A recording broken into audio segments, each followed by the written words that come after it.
Coba bayangin skenario absurd ini ya. Anda ngelihat ada satu perusahaan, valuasinya di bursa itu lebih dari 5 triliun rupiah. 5 triliun ya? Iya, dan mereka mencetak margin keuntungan hampir 80%. Angka yang biasanya cuma kita temuin di presentasi startup yang kelewat PD gitu kan? Betul, yang angkanya sering di markup itu. Nah, tapi anehnya, seluruh roda perusahaan raksasa ini cuma dioperasikan sama 31 orang karyawan. Cuma 31. Bukan 3.000, bukan 300, 31 orang. Dan hari ini, buat Anda yang dengerin, kita nggak lagi bahas perusahaan teknologi dari Silicon Valley ya.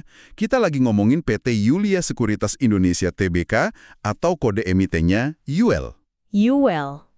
Iya, emiten yang belakangan ini bikin banyak analis geleng-geleng kepala sih. Banget. Jadi, anggap aja obrolan kita hari ini sebagai sesi mentor saham privat Anda. Di meja kita ini udah ada tumpukan prospektus, laporan keuangan kuartalan, sampai data pergerakan bandar. Misi kita hari ini menggunakan kacamata 3+1 ya, fundamental, valuasi, bandarmologi, dan teknikal. Plus rumor pasar juga kan pastinya. Tentu aja. Oke, let's unpack this. Kita mulai dari mesin pencetak uangnya dulu nih. Kalau kita nggak bongkar mesinnya, kita nggak bakal paham kenapa harga sahamnya bisa terbang. Benar, dan anomali emang kata yang paling pas buat Yul ini. Kalau kita lihat industri sekuritas atau investment services secara umum, kan ada pakem tradisional yang biasa ditaati pasar ya. Pakem kayak banyak cabang, banyak broker gitu ya. Iya, tapi Yul ini kayak nulis ulang aturan mainnya sendiri. Makanya kita harus bedah pelan-pelan nih laporan keuangan mereka. Setuju. Saya baca laporan tahun penuh mereka untuk 2025. Dan jujur aja, saya sampai harus ngucek mata pas lihat angkanya. Lonjakan labanya ya? Iya. Pendapatan usaha mereka meroket jadi 166,24 miliar, terus laba bersihnya tembus 132,14 miliar. Itu fantastis sih. Buat Anda yang lagi dengerin, biar kebayang ya, net profit margin atau margin laba bersih mereka itu ada di 79,48%.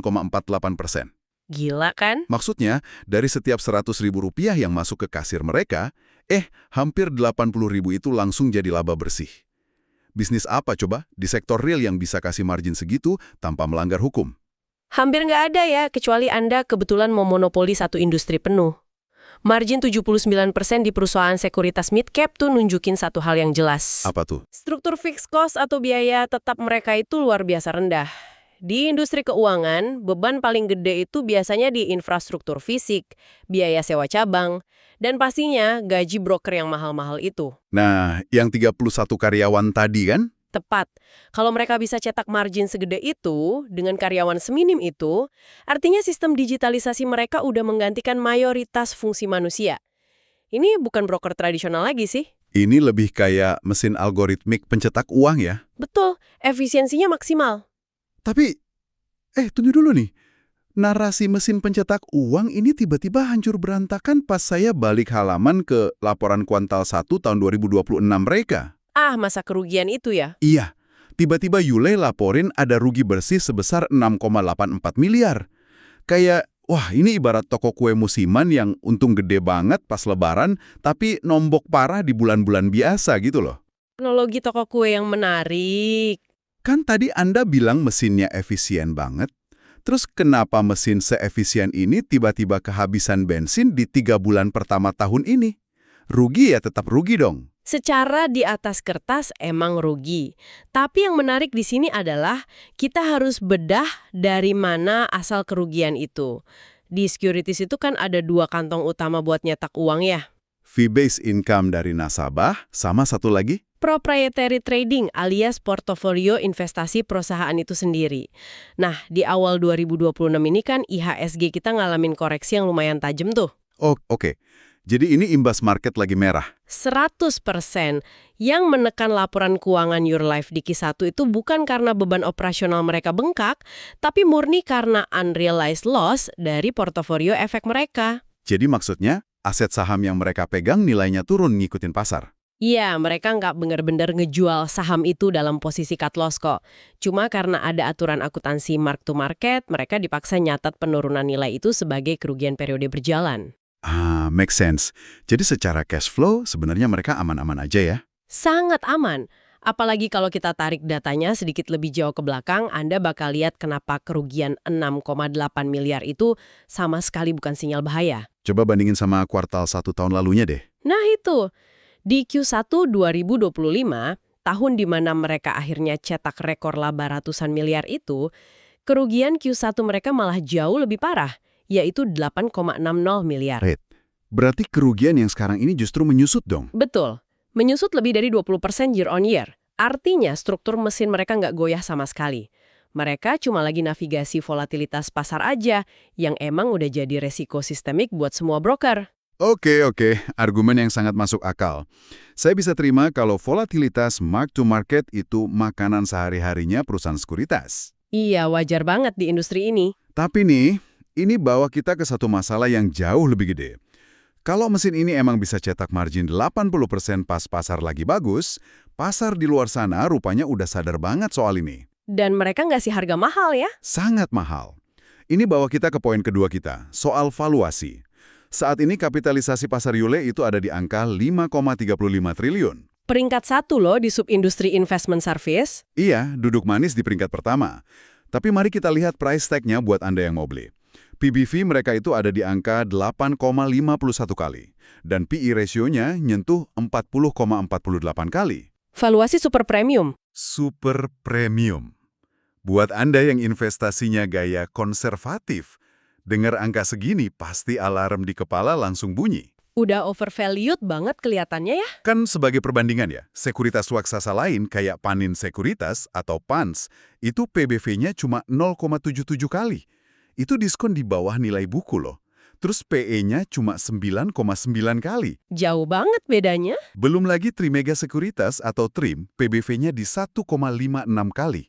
Pertanyaan saya, kenapa ada investor waras yang rela bayar valuasi premium 8,5 kali lipat buat Yule, pas lagi ada raksasa lain yang lagi diobral murah di sektor yang sama? Nah, ini sebenarnya perdebatan klasik antara gaya investasi value melawan growth. Oke, coba jelasin, kenapa orang rela bayar semahal itu? Beli saham Yule itu nggak kayak beli saham bank atau broker tradisional. Ini tuh lebih mirip kayak Anda beli gerbang tol otomatis di jalan raya yang super padat. Gerbang tol otomatis. Menarik. Gimana tuh maksudnya? Anda emang harus bayar modal atau premium yang gila-gilaan mahalnya di awal buat beli gerbang tol itu. Tapi karena gerbangnya udah otomatis full tanpa penjaga, hampir setiap uang tol yang masuk dari pengemudi itu murni 100% jadi laba bersih Anda. Balik lagi ke efisiensi modal yang luar biasa tadi ya. Benar, pasar berani bayar PI 40 kali karena mereka ngelihat rata-rata margin kompetitor kayak Pence atau Trim itu kan cuma main di 20-30%. Sementara Yule tembus hampir 80%. Tepat. Yuwell beroperasi dengan tingkat efisiensi 3 kali lipat dari industrinya. Jadi, angka PE 40 kali itu bukan berarti pasar lagi rasional. Itu tanda kalau pasar yakin rekor laba 2025 kemarin itu bukan cuma one-off event atau durian runtuh sesaat. Mereka ekspektasi itu bakal jadi new normal ya buat Yuwell? Iya, saham dengan PBV di bawah 1 emang murah secara fundamental. Tapi di pasar saham yang realistis, kata murah itu seringkali cuma bahasa halus buat ekspektasi pertumbuhannya udah mentok. Wow, jelek banget ya buat kaum value investor. Tapi jujur analogi gerbang tol otomatis itu make sense sih.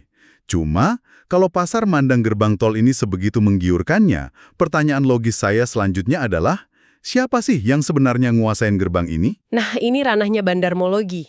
Iya, dan pas saya buka data kepemilikannya, saya nemuin keanehan yang bikin saya makin skeptis nih. Here's where it gets really interesting buat Anda yang lagi nyimak.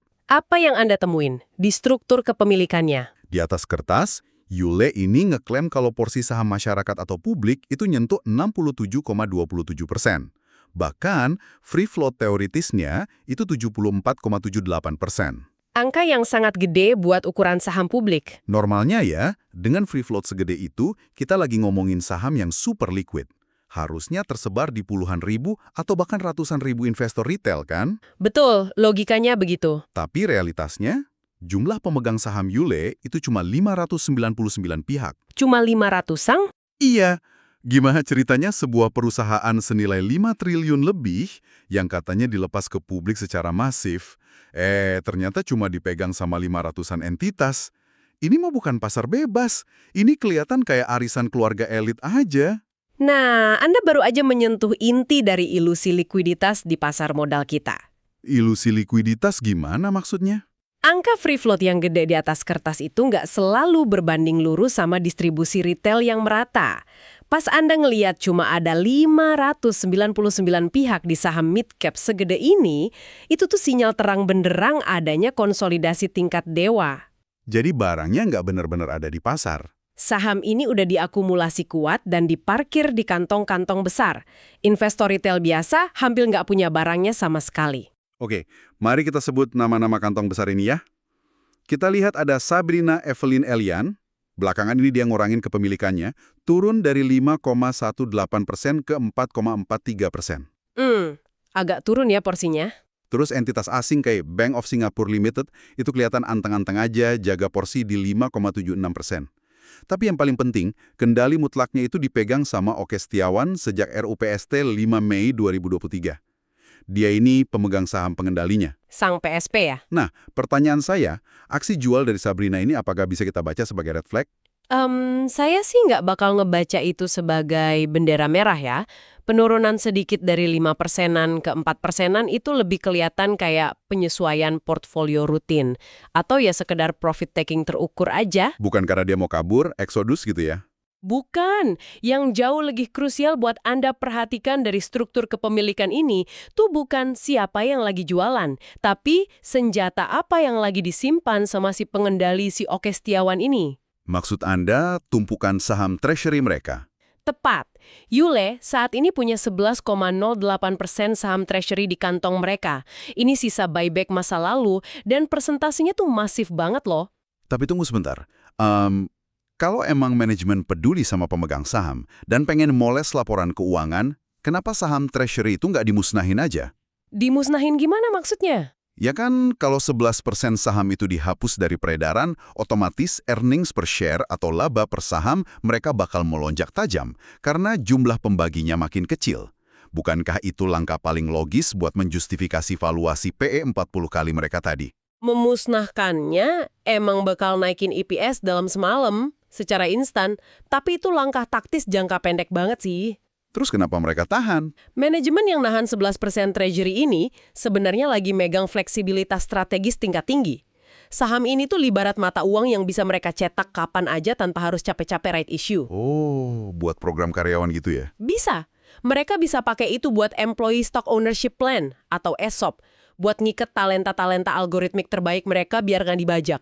Atau yang lebih provokatif nih, saham ini bisa dipakai sebagai alat tukar kalau Yule mau akuisisi perusahaan lain. Wah, peluru cadangan buat ekspansi yang disimpan rapat-rapat di berangkas ya? Iya, mempertahankan treasury berarti mereka lagi nyiapin amunisi buat langkah gede selanjutnya. Masuk akal banget. Oke, kita udah ngebedah fundamental yang ajaib tadi, valuasi yang memakan premi ekspektasi, sampai struktur bandarmologi yang ternyata terkonsentrasi parah. Sekarang, sebagai mentor saham, apa artinya ini semua buat Anda yang lagi melototin layar trading? Kalau dari kacamata teknikal murni ya, pergerakan Yule ini lumayan tertata. Di harga berapa sekarang teknikalnya? Saat ini harganya lagi konsolidasi di sekitar level 3.370. Buat Anda yang incar buat entry, area support terkuat itu ada di kisaran Rp3.060. Oke, 3.060 ya supportnya. Terus target naiknya? Untuk resisten jangka menengah, targetnya itu ngebentang dari 3.670 sampai ke level psikologis 4.200. Tapi, nah ini ada tapinya. Ada satu peringatan penting. Apa tuh? Volume rata-rata harian saham ini super tipis, cuma di kisaran 3.900 lot. Aduh, 3.900 lot sih kering kerontang ya. Buat keluar masuk di saham yang likuiditasnya sekecil itu butuh kesabaran tingkat dewa sih. Banget, tapi anehnya, volume yang kering ini kadang bisa meledak tiba-tiba loh. Ah, iya. Kejadian beberapa waktu lalu kan? Pas manajemen ngumumin mau bagi dividen tunai Rp10 per saham. Iya, yang yieldnya kecil banget itu. Jujur aja ya, yield 0,30% itu sangat-sangat nggak berarti secara nominal. Payout ratio-nya juga cuma 12%-an dari laba. Jadwal cairnya pun masih lama, 13 Mei 2026. Logika retail pasti bakal ngabaikan dividen sekecil itu kan? Iyalah, ngapain dikejar? Tapi kenyataannya, pas pengumuman itu keluar, Volume transaksinya langsung meroket 91,76% di atas rata-rata hariannya. Kok bisa pasar bereaksi lebay buat dividen receh gitu? Karena di pasar modelnya modern kayak sekarang, sentimen itu nggak cuma dibaca sama mata manusia. Maksudnya dibaca bot. Betul. Loncokan 91% itu kemungkinan besar dipicu sama trading algorithms dan reksadana kuantitatif. Mesin-mesin ini tuh udah disetting dengan parameter otomatis. Jadi pas ada kata kunci dividen, mereka langsung hajar kanan. Tepat. Begitu ada sinyal corporate action dari emiten yang kinerja fundamentalnya masuk kriteria mereka, algoritma ini langsung akumulasi buat ngeksploitasi momentum jangka pendek. Nggak peduli sekecil apa yield absolutnya. Wah, ini konfirmasi berarti ya, kalau pergerakan YULE ini beneran ada di radarnya algoritma institusi, bukan sekedar mainan trader retail eceran. 100% institusi yang gerak. Nah, ini bawa kita ke satu isu terakhir yang jauh lebih penting dari sekedar dividen, regulasi. Oh, POJK yang baru itu ya? Iya, Otoritas Jasa Keuangan baru aja ngetok palu buat POJK nomor 13 tahun 2025. Dan aturan ini ketat banget loh. Sangat ketat, terutama soal kepatuhan. OJK sekarang nuntut peningkatan fungsi kepatuhan, terus jajaran direksi wajib punya sertifikasi Wakil Perantara Pedagang Efek atau WPPE, belum lagi syarat independensi riset dan modal minimum yang makin rigid. Lumayan bikin pusing sekuritas mid-cap si aturan ini. Kan logika sederhananya, regulasi makin ketat, berarti beban biaya bakal makin bengkak. Mereka harus rekrut lebih banyak profesional compliance sama analis riset, margin bisa kegerus dong. Logika itu valid buat perusahaan sekuritas yang masih beroperasi secara konvensional. Tapi mari kita putar balik ke data karyawan UIL yang Anda sebutin di awal banget tadi. Yang cuma 31 orang itu? Iya, di tengah tuntutan POJK baru ini, alih-alih nambah pasukan buat beresin masalah kepatuhan, jumlah karyawan UIL malah menyusut 16,22% jadi sisa 31 orang. Jujur ini kedengarannya kayak bunuh diri operasional sih. Gimana ceritanya 31 orang disuruh ngurus kepatuhan OJK, ngelayanin transaksi triliunan, riset pasar, dan nyetak laba ratusan miliar di saat yang sama? Jawabannya ada di satu rasio yang sering luput dari perhatian analis retail. Laba bersih per karyawan. Berapa tuh rasionya? Di UIL, secara teoritis, satu orang karyawan itu nyumbang laba bersih sebesar 4,26 miliar rupiah. Astaga, 4 miliar per kepala. Anda nggak mungkin bisa cakai angka itu kalau ngandelin tenaga manusia yang nelponin nasabah satu-satu nawarin saham. Ini tuh bukti sahih dari otomatisasi radikal yang mereka jalanin lewat platform online trading mereka, si U-Trade itu. Ah, U-Trade. Aplikasi andalan mereka ya? Iya, dan manajemen matok target yang ambisius banget buat U-Trade. Mereka proyeksi transaksi efek di situ bisa tembus 10 miliar rupiah. Wow, gede juga targetnya. Bukan cuma itu, mereka juga lagi nyiapin divisi investment banking buat nangkep momentum banyaknya perusahaan yang lagi antri IPO belakangan ini. Berarti cara mereka matuhin regulasi OJK itu bukan dengan rekrut ahli hukum tambahan ya? Bukan. Mereka tinggal tanemin aja protokol kepatuhan OJK itu langsung ke dalam baris kode algoritma sistem mereka. Beres. Gila. Jadi kesimpulannya, ini bukan perusahaan sekuritas ya? Ini mah perusahaan fintech yang lagi nyamar pakai baju sekuritas tradisional. Kesimpulan yang sangat akurat. Jadi, kalau kita rangkum semua pembedahan kita hari ini, dari fundamental margin raksasa, valuasi PE 40 kali, kepemilikan yang super konsentrasi, sampai platform U-Trade mereka, strategi konkret apa yang harus diambil pendengar kita? Kalau kita tarik ke gambaran besarnya, U-Trade-nya adalah instrumen yang dikalibrasi khusus buat Anda yang punya profil risiko moderat sampai agresif. Berarti nggak cocok buat kaum rebahan pencari dividen ya? Jelas enggak. Kalau Anda itu tipe yang nyari dividen gede atau gampang jantungan melihat unrealized loss di laporan Q1, lebih baik jauhi saham ini. Tapi kalau Anda paham narasi efisiensi teknologinya, strateginya adalah disiplin ketat sama level teknikal. Tadi supportnya di 3060 ya? Betul, lakukan akumulasi bertahap, buy on weakness, cuma pas harga lagi turun mendekati area support 3060 itu. Kenapa harus sedisiplin itu? Karena valuasi PE 40 kali itu nuntut satu komitmen absolut dari manajemen. Mereka nggak boleh bikin kesalahan sedikit pun. Kalau adopsi retail di U-Trade ternyata melambat atau mereka tiba-tiba kena sanksi gara-gara melanggar POJK, valuasi setinggi langit itu bakal dikoreksi ke bawah dengan sangat kejam sama pasar. Bener-bener pisau bermata dua ya. Potensinya fantastis, tapi harganya nggak nyisain ruang buat margin of safety kalau ada blunder. Sama sekali nggak ada ruang untuk salah. Tapi saya rasa kita udah kasih pemetaan diagnostik yang komprehensif banget nih hari ini. Dari cara labanya dicetak, mahalnya harga sebuah efisiensi, kelakuan bandarnya, sampai manuver teknologi mereka. Sebentar. Sebenarnya ada satu hal lagi. Oh ya, apa tuh? Ada satu detail kecil di dalam laporan tahunan mereka yang menurut saya ini anomali paling liar dari semua obrolan kita hari ini. Saya pengen pendengar kita mikirin hal ini dalam-dalam setelah sesi kita selesai. Wah, Anda masih nyimpen plot twist di menit terakhir ya? Silakan. Saya penasaran banget nih. Gini, dari awal obrolan kita sepakat kalau Yule ini adalah mesin algoritmik murni di ranah finansial, kan? Betul, fintech berbaju broker tadi. Tapi anehnya, Anda tahu nggak kalau Yule itu punya kepemilikan saham sebesar 98,09% di sebuah perusahaan bernama PT Tanjung Lesung Resort. Wait, resort? Maksudnya resort properti pariwisata di pinggir pantai gitu? Iya, sebuah aset properti fisik bernilai puluhan miliar yang kalau Anda baca catatannya di laporan keuangan, statusnya sampai hari ini adalah belum beroperasi. Hah, buat apa coba broker digital nyimpan resort nganggur? Nah, coba satukan kepingan puzzle-nya sekarang. Anda punya pengendali baru yang ambisius, oke Setiawan. Anda punya 11% saham treasury nganggur bernilai miliaran yang siap dijadiin alat tukar. Dan Anda punya penguasaan 98% di aset properti pariwisata yang lagi tertidur. Jangan bilang kalau... Untuk apa sekuritas super efisien nimbun tanah dan resor? Apakah mungkin di balik hiruk-pikuk peluncuran New Trade, manajemen ini sebenarnya lagi ngeracik satu aksi korporasi yang jauh lebih masif? Kayak diversifikasi bisnis ekstrim?